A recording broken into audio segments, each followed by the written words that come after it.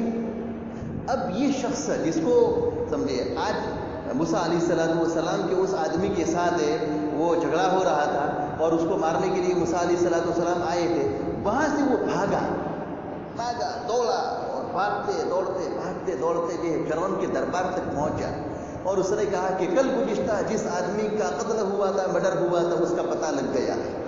کل گزشتہ جس آدمی کا قتل ہوا تھا اس کے سمجھے مارنے والے کا، اس کے قاتل کا، اس کے قتل کرنے والے کا پتہ لگ گیا ہے۔ کہا کہ کون ہے؟ کہا کہ وہی شخص ہے جو موسیٰ علیہ السلام، جو فرعون کے دربار میں پلتا ہے اور جس کو ہم موسیٰ کہتے ہیں، وہی شخص ہے، اسی نے مارا ہے۔ اس لیے کہ آج پتہ چل گیا۔ چنانچہ حکومتی پیمانے پر موسیٰ علیہ السلام کی تلاشی جاری ہوئی کہ کہاں ہے موسیٰ۔ اس میں ایک شخص جو حضرت موسیٰ علیہ السلام کا بڑا خیر خواہ تھا، محبت رکھنے والا تھا، اور بعض لوگ کہتے ہیں کہ وہ فرعون کا کوئی رشتہ دار تھا، فرعون کا رشتہ دار تھا، اور بعض لوگ کہتے ہیں کہ موسیٰ علیہ السلام کے مکان کے پڑوس میں رہتا تھا، اور موسیٰ علیہ السلام کے اخلاق کو دیکھ کر اور سمجھے ان کی انسانیت کو دیکھ کر موسیٰ علیہ السلام کا گرویدہ ہو گیا تھا اور ایمان لے آیا تھا۔ تو وہ خیر خواہ شخص جو تھا وہ موسیٰ علیہ السلام کے پاس دوڑتا بھاگتا آیا، اور اس نے کہا کہ میں تمہارے لیے خیر خواہ ہوں، تم یہاں سے مصر چھوڑ کر چلے جاؤ۔ اس لیے کہ حکومتی پیمانے پر، حکومتی لیول پر تمہاری تلاشی جاری ہے، اور کل گزشتہ جس آدمی کا قتل کا واقعہ پیش آیا تو اس آدمی کے قاتل کے متعلق آپ کی تلاشی جاری ہے، لوگوں کو یہ پتہ چلا ہے کہ تم نے قتل کیا ہے، اس لیے تمہارے متعلق تلاشی جاری ہے، تم یہاں سے نکل جاؤ، میں تمہارے لیے خیر خواہ۔ چنانچہ حضرت موسیٰ علیہ السلام اللہ کے بھروسے پر، اس آدمی کی خیر خواہی پر مصر چھوڑ کر نکل گئے، بالکل مصر سے باہر ایک دوسرا ملک، دوسری حکومت تھی، مدین، جہاں حضرت شعیب علیہ السلام اللہ کے نبی رہتے تھے، وہاں نکل گئے۔ ایک سوال ہوگا کہ کیا وہاں نکل گئے تو ان کی پکڑ نہیں ہوگی؟ نہیں پکڑ ہوگی۔ کیوں؟ اس لیے کہ ایک ملک کا اور ایک بھائی وہ پیچھے جو ٹیک لگا کر بیٹھے ہیں، سمجھے اللہ کے واسطے یہاں جاؤ، نہیں تو باہر چلے جاؤ۔ ٹیک لگا کر قرآن مجید کا سبق نہیں سنا جائے گا، بالکل یہاں قریب بیٹھ جاؤ، نہیں تو پھر باہر چلے جاؤ، کوئی بات نہیں، لیکن ٹیک سے نہیں۔ بالکل سو کر قرآن مجید کہیں سنا جاتا ہے کیا؟ سوال ہوگا کہ کیا ایسا ہو سکتا ہے کیا کہ حضرت موسیٰ علیہ السلام نے ایک آدمی کا قتل کیا ہے اور قتل کر کے پھر یہاں سے بھاگ گئے، تو کیا ان کی پکڑ نہیں ہوگی، ان کا مواخذہ نہیں ہوگا؟ ایسا کہیں ہوگا؟ کہا کہ ہو سکتا ہے۔ ایک ملک کا مجرم ایک ملک کا اگر قصوروار ہو اور اپنا ملک چھوڑ کر چلا جائے اور دوسرے ملک میں آرام سے رہے گا، دوسرے ملکوں کی کیا پڑی ہے، اس نے تو ویزا دے دیا، امن دے دیا، وہاں رہے گا۔ اور ہمارے ملک کے کتنے ہی بگوڑے ایسے موجود ہیں جو دوسرے ملک میں رہتے ہیں، اچھے خاصے سمجھے کئی روپیے اور کئی سمجھے روپیے لے کر یہاں سے بھاگ جاتے ہیں، اور سمجھے بڑے بڑے مجرم یہاں سے بھاگ جاتے ہیں، دوسرے ملک کے مجرم بھی آتے ہیں اور دوسرے ملک میں بھاگ جاتے ہیں اور رہتے ہیں، آرام سے وہاں رہتے ہیں۔ تو حکومت کا یہ قانون ہے کہ جب تک وہ مجرم اپنے ملک میں ہے وہاں تک تو ٹھیک ہے، لیکن یہ مجرم اگر ملک چھوڑ کر دوسرے ملک میں چلا گیا ہے تو وہاں اس کو کوئی سمجھے وہاں تو وہ صوفی بن کر رہے گا۔ تو حضرت موسیٰ علیہ السلام اپنا ملک چھوڑ کر چلے گئے تھے، مصر چھوڑ کر چلے گئے اور مدین چلے گئے۔ وہاں تو ان کو کوئی خوف اور خطرہ نہیں تھا، رات کو سمجھے چلتے تھے، دن میں چلتے تھے، رات کو دن میں چلتے تھے، اللہ سے عافیت طلب کرتے تھے اور اللہ سے صحیح راستے کی تلاش میں تھے۔ اللہ تبارک و تعالیٰ نے ان کو صحیح راستہ دکھا دیا، یہاں تک کہ چلتے مدین پہنچ گئے اور اللہ کے ایک برگزیدہ نبی حضرت شعیب علیہ السلام وہاں تھے موجود، وہاں ان کے وہاں گئے اور واقعہ پیش آیا تھا، وہ ان کی لڑکیاں جو بکریوں کو پانی پلانے کے لیے آئی تھی، اور پھر لمبا چوڑا واقعہ ہے۔ اس میں حضرت موسیٰ علیہ السلام حضرت شعیب علیہ السلام کے وہاں رہنے لگے، اور ان کی لڑکی نے کہا کہ یہ بڑا امانت دار آدمی ہے، بڑا امانت دار آدمی ہے اور بڑا سمجھے وہ طاقتور بھی ہے۔ تو والد صاحب نے پوچھا کہ یہ امانت دار ہے اور طاقتور ہے، کیسے تم نے پتہ لگایا؟ کہا کہ طاقتور تو اس طور پر کہ جس کنویں کے اوپر ہم لوگ بکریاں پانی پلانے کے لیے گئے تھے، اس کنویں کے اوپر ایک بہت بڑا وزندار پتھر تھا، بڑا وزندار پتھر تھا۔ اس وزندار پتھر کو 10 آدمی بھی مل کر نہیں اٹھا سکتے ہیں، اس آدمی نے کیا کیا، تنہا اٹھا دیا۔ یہ طاقتور آدمی ہے اور امانت دار اتنا ہے کہ والد محترم آپ نے ہمیں بلانے کے لیے بھیجا، آپ نے ہمیں اس شخص کو بلانے کے لیے بھیجا، اور میں نے جا کر کہا کہ میرے والد صاحب حضرت شعیب آپ کو بلا رہے ہیں، تو سمجھے اس نے یہ کہا، یعنی اس شخص نے یہ کہا کہ چلتے ہیں کوئی بات نہیں ہے، چلتے ہیں کوئی بات نہیں ہے۔ اب ہوتا کیا ہے کہ رہبر آدمی آگے چلتا ہے اور جو لوگ ہوتے ہیں دوسرے وہ پیچھے چلتے ہیں۔ تو اس میں رہبر لڑکی تھی، تو لڑکی آگے نہیں چلتی تھی، بلکہ حضرت موسیٰ علیہ السلام نے اس لڑکی سے کہہ دیا تھا کہ میں آگے چلوں گا اور تم پیچھے چلنا، اور جہاں سمجھے 2 راستے آوے، 3 راستے آوے، 4 راستے آوے، اور جہاں مڑنا ہے تو مجھے دائیں بائیں آگے کہہ دینا، میں مڑتا رہوں گا۔ کیوں؟ اس لیے کہ نگاہوں کی حفاظت اور امانت داری کا تقاضا یہ ہے کہ میں آگے چلوں، پیچھے تم چلو، اس لیے کہ تم آگے چلو گے میری نگاہیں تم پر پڑیں گی، میری نگاہیں پڑے گی، اور اجنبی عورت کے اوپر نگاہیں ڈالنا یہ جائز نہیں ہے۔ اس لیے امانت دار تو اتنا شخص ہے کہ اس نے آگے چلنے کو گوارا کیا اور ہمیں پیچھے چلنے کو کہا، اور طاقتور یہ ہے کہ 10 آدمی مل کر بھی وہ پتھر نہیں اٹھا سکتے ہیں، اس آدمی نے تنہا وہ پتھر اٹھا دیا۔ میں یہ چاہتی ہوں، سمجھے لڑکی نے یہ کہا کہ میں یہ چاہتی ہوں کہ والد محترم آپ بوڑھے ہو گئے ہیں اور ہم جوان ہو گئی ہیں، آپ اپنے بڑھاپے کی وجہ سے بکریاں چرانے کے لیے خود نہیں جا سکتے، اور ہم جوان ہو گئی، ہمارے لیے اس عمر میں بکریاں چرانے کے لیے تنہا جانا بھی مناسب نہیں ہے، اس لیے بڑا امانت دار بھی ہے اور طاقتور ہے، اور خادم کے لیے 2 باتیں کافی ہے، خادم کے لیے 2 اوصاف چاہیے۔ پہلا وصف یہ کہ طاقتور ہو، مریل ٹٹو مریض نہ ہو، اس لیے کہ خادم اگر مریل ٹٹو مریض ہوگا تو سیٹ کو خود خدمت کرنی پڑے گی، اس کی سیٹ کو خود خدمت کرنی پڑے گی، اس لیے تمہیں خادم آدمی تو کیسا ہونا چاہیے، طاقتور ہونا چاہیے، اور امانت دار بھی ہونا چاہیے کہ کوئی غفلہ نہ کرے، دکان میں سے کوئی ادھر ادھر چیز آگے پیچھے نہ کر دے، چوری نہ کر دے۔ تو خادم کے لیے 2 سمجھے باتیں کافی ہے، اور یہ طاقتور بھی ہے اور یہ کیا ہے، امانت دار بھی ہے۔ اس لیے میری چاہت ہے، میں یہ کہتی ہوں کہ آپ اس کو اپنے یہاں خدمت کے طور پر رکھ لیجیے۔ تو والد محترم نے ان کو بلایا اور کہا کہ دیکھیے آپ ہمارے یہاں رہو گے اور تم ہمارے یہاں 8 سال مسلسل خدمت کرو گے، اور اس کے عوض ہم تمہارے ساتھ ہماری 2 بیٹیوں میں سے ایک بیٹے کا نکاح کر دیں گے، اور اگر 10 سال پورا کرو گے تو اس صورت میں یہ آپ کی طرف سے مزید احسان ہوگا۔ تو حضرت موسیٰ علیہ السلام نے اس کو منظور رکھا اور فرمایا کہ 8 سال پورا کرو یا 10 سال پورا کرو، یہ میری مرضی کی بات ہے، تم مجھ پر یہ زور مت ڈالنا، میں پورا کروں گا۔ چنانچہ مدت پوری ہوئی۔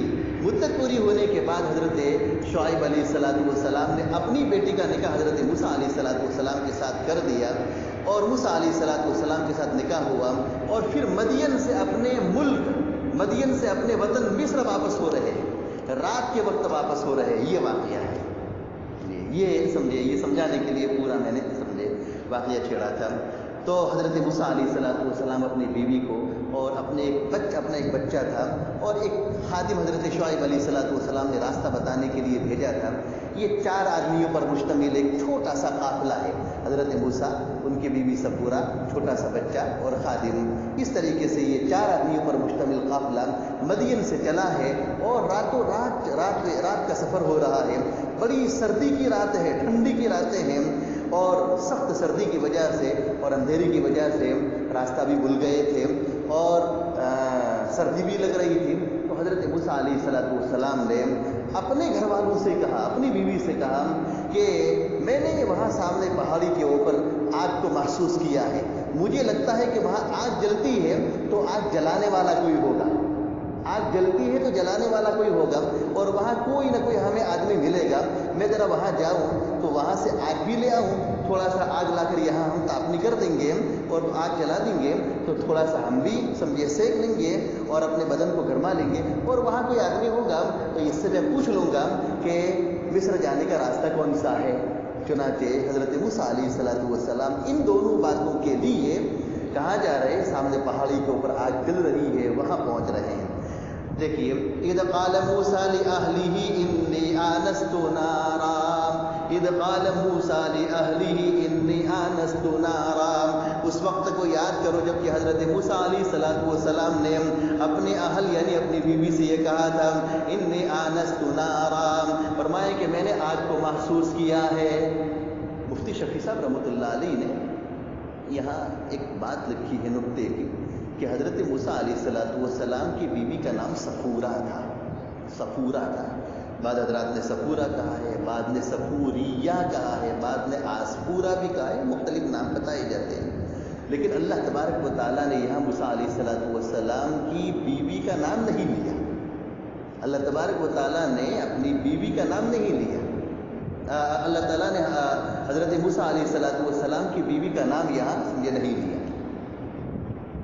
مفتی شفیع صاحب رحمۃ اللہ علیہ نے یہاں ایک نکتہ لکھا ہے کہ شوہر کے لیے اپنی بیوی کا نام لے کر لوگوں کے سامنے تذکرہ کرنا یہ سمجھے مناسب نہیں ہے۔ ایک شوہر کے لیے اپنی بیوی کا نام لے کر اپنے دوستوں کے سامنے، اپنے احباب کے سامنے بیوی کا نام لے کر تذکرہ کرنا یہ اچھا نہیں ہے، مناسب نہیں ہے۔ آج کل لوگوں میں یہ عادتیں عام ہو رہی ہیں، اور خاص طور پر جب نئی شادی ہوتی ہے نا، تو نئی شادی کے بعد وہ نوشہ جو ہوتا ہے، وہ نوشہ اپنی بیوی کا نام لے کر اور رات کو جو واقعہ پیش آئے اس واقعے کا جو ہے مزے لے کر تذکرہ اپنے دوست احباب کے سامنے کرتا ہے، نام بھی لیتا ہے۔ یہاں اللہ تبارک و تعالیٰ نے حضرت موسیٰ علیہ السلام کی بیوی کا نام نہیں لیا ہے، سمجھے۔ لکھا ہے کتاب میں، مفتی شفیع صاحب رحمۃ اللہ علیہ نے لکھا ہے کہ معلوم اس سے یہ ہوا کہ شوہر کے لیے اپنی بیوی کا نام لے کر لوگوں کے سامنے تذکرہ کرنا یہ مناسب نہیں ہے، تذکرہ نہ ہونا چاہیے۔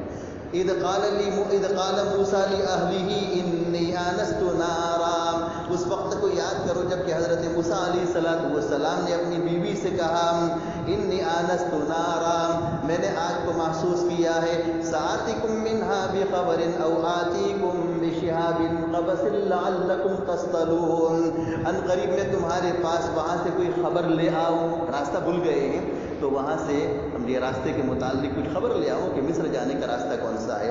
سآتکم منہا بخبر، ان قریب میں تمہارے پاس وہاں سے کوئی خبر لے آؤں، او آتیکم بشہاب قبس، یا میں کسی چنگاری کسی انگارے کی ایک چنگاری میں تمہارے پاس لے آؤں، لعلکم تصطلون، تاکہ تم تاپ لو، یہ اپنے آپ کو گرما لو۔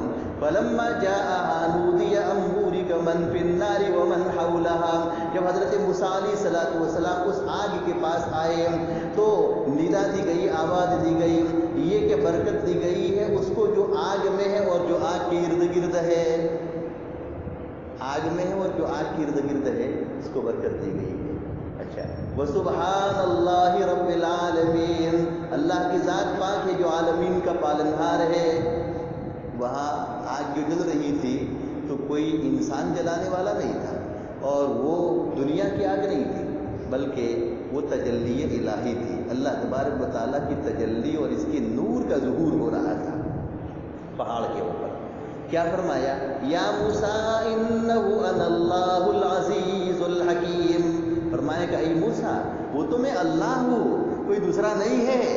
یہاں آگ جو جل گئی نا، وہ ندا دی گئی، وہ آواز دی گئی تو بتایا گیا کہ اے موسیٰ وہ آگ جلانے والا کوئی انسان نہیں ہے، اور وہ کوئی دنیا کی آگ نہیں ہے، بلکہ وہ تو میں اللہ ہوں، انی انا اللہ انہ انا اللہ العزیز الحکیم، زبردست حکمت والے ہیں۔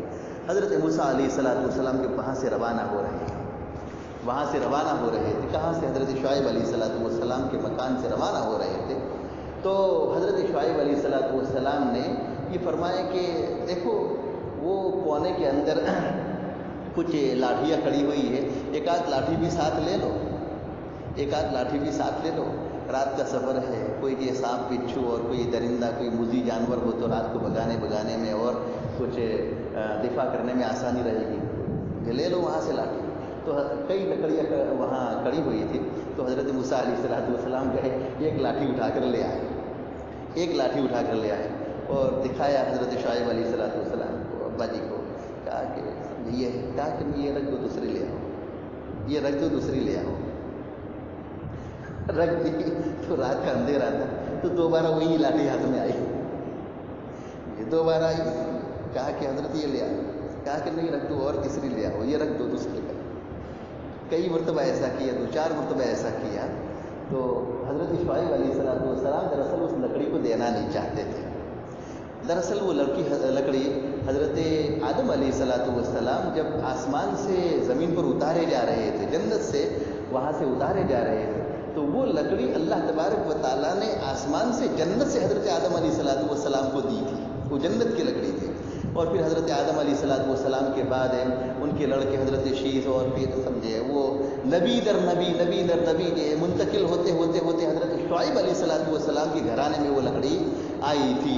تو حضرت شعیب علیہ السلام جنت کی اس لکڑی کو، جنت کی اس لاٹھی کو اپنے گھر سے دور کرنا چاہتے نہیں تھے، اپنے ہی وہاں رکھنا چاہتے تھے، لیکن بار بار وہی لکڑی ہاتھ میں آ رہی تھی، بار بار وہی لاٹھی ہاتھ میں آ رہی تھی، 3-4 مرتبہ ایسا کیا، بار بار وہی لاٹھی ہاتھ میں آ رہی تھی۔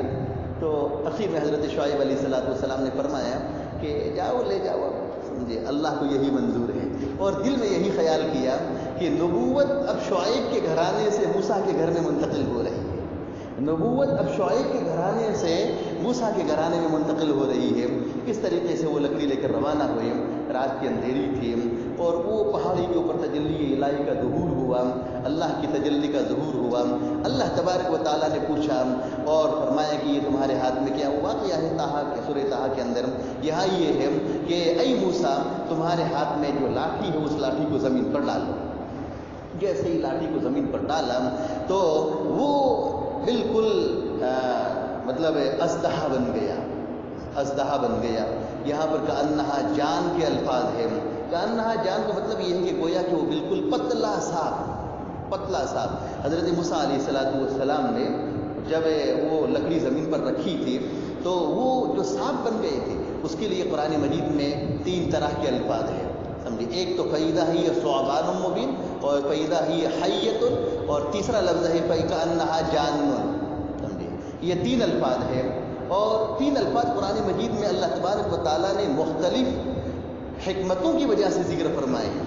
جہاں پر حیتن کا لفظ ہے، حیتن کا لفظ قرآن مجید میں جہاں آیا ہے، عربی زبان میں حیتن کا لفظ استعمال ہوتا ہے سانپ کے لیے، تو جہاں حیتن کا لفظ آیا ہے تو اللہ تبارک و تعالیٰ بتانا ہی چاہتے ہیں کہ اس لاٹھی کے ذریعے جو جانور بنا تھا وہ جانور یہ سانپ تھا، سانپ کے قبیل سے تھا۔ اور قرآن مجید میں جہاں پر فَإِذَا هِيَ ثُعْبَانٌ مُبِينٌ آیا ہے بالکل واضح اژدہا تھا۔ ثعبان کہتے ہیں بہت بڑے سانپ کو، جس کو اژدہا بولتے ہیں، گجراتی میں جس کو اجگر بولتے ہیں، اجگر سمجھے، اژدہا جو نگل جاتا ہے۔ تو ثعبان کا لفظ آیا ہے، وہاں پر بتانا مقصود یہ ہے کہ وہ سانپ کی کون سی قسم تھی؟ سانپ کی قسم وہ اژدہا، بڑا اژدہا جو نگل جاتا ہے وہ اژدہا تھا، وہ کاٹتا بڑھتا ہے وہ نہیں، وہ اژدہا تھا۔ اور جہاں پر جان کا لفظ ہے، جان کہتے ہیں بالکل پتلے باریک سانپ کو جو چلتا ہے پھرتیلی سا پھرتی کے ساتھ چلتا ہے، اس کو جان بولتے ہیں۔ تو جان کا لفظ لا کر اس بات کی طرف اشارہ کر دیا کہ وہ کیا تھا؟ سانپ تھا، اور سانپ میں اژدہا موٹا تازہ تھا، اور موٹا تازہ اژدہا جو ہوتا ہے وہ پھرتی کے ساتھ چل نہیں سکتا ہے، لیکن جان کا لفظ لا کر بتا دیا کہ وہ پھرتی کے ساتھ چلتا تھا، بہت تیزی کے ساتھ پھرتی کے ساتھ وہ چلنے والا اژدہا تھا۔ اللہ تبارک و تعالیٰ نے سمجھے اس لاٹھی کے ذریعے کیا کر دیا؟ سانپ بنا دیا، اور بالکل پھرتی کے ساتھ وہ چلنے والا تھا۔ حضرت موسیٰ علیہ السلام نے جیسے اس کو دیکھا تو ایک دم سمجھے ڈر گئے اور پیچھے مڑے، ایک دم یہ سمجھے ڈر گئے اور پیچھے مڑ گئے۔ اللہ تبارک و تعالیٰ نے فرمایا کہ دیکھو ڈرنے کی ضرورت نہیں ہے، لا تخف انی لا یخاف لدی المرسلون، فرمایا کہ ڈرنے کی ضرورت نہیں ہے، پیغمبر میرے یہاں ڈرا نہیں کرتے ہیں، پیغمبر کا کام ڈرنا نہیں ہے، پیغمبر میرے یہاں ڈرا نہیں کرتے۔ اللہ تبارک و تعالیٰ نے یہ پریکٹس کروا دی، اس لیے کہ اسی لاٹھی کے ذریعے ایک بہت بڑا اژدہا، فرعون کا وہ مقابلہ جو ہونے والا تھا جادوگروں کے ساتھ، وہاں پر بھی اسی لاٹھی کے ذریعے اژدہا بننے والا تھا، لیکن اس لاٹھی کے ذریعے اژدہا اگر پہلی ہی مرتبہ اور پہلے ہی وہلے میں وہاں بنایا جاتا تو حضرت موسیٰ علیہ السلام ایک دم ڈر جاتے ایک دم، بتقاضی بشری، انسانی تقاضے کی وجہ سے ڈر جاتے۔ اس لیے یہاں ایک مرتبہ پہلے اژدہا بنوا دیا، پریکٹس کروا دی، آج کل پریکٹس ہوتی ہے نا، پریکٹس کروا دی، پریکٹیکل کروا دیا کہ ایک مرتبہ پہلے یہاں پر اژدہا بنوا دیا، اور اژدہا بنا کے پھر اس کو اٹھانے کا طریقہ بتایا، اور جیسے اٹھائے تو لاٹھی بن گئی، رکھا زمین پر اژدہا بن گیا، اور جیسے اس کو اٹھایا لاٹھی بن گیا۔ تو پریکٹس کروا دی، پریکٹیکل یہاں حضرت موسیٰ علیہ السلام کو دکھایا گیا، تاکہ وہاں دربار میں جو مقابلہ ہونے والا ہے اس مقابلے میں حضرت موسیٰ ڈر نہ جائے۔ بہرحال سمجھے یہ حضرت موسیٰ علیہ السلام کی سیرت کا ایک گوشہ ہے جو میں نے آپ کے سامنے ذکر کیا، اور اس کے اندر بہت سی عبرت اور بہت سے دروس ہے، سبق ہے ہمارے لیے۔ اللہ تبارک و تعالی ہم سب کو سمجھنے کی اور عمل کرنے کی توفیق عطا فرمائے۔ وآخر دعوانا الحمد للہ رب العالمین۔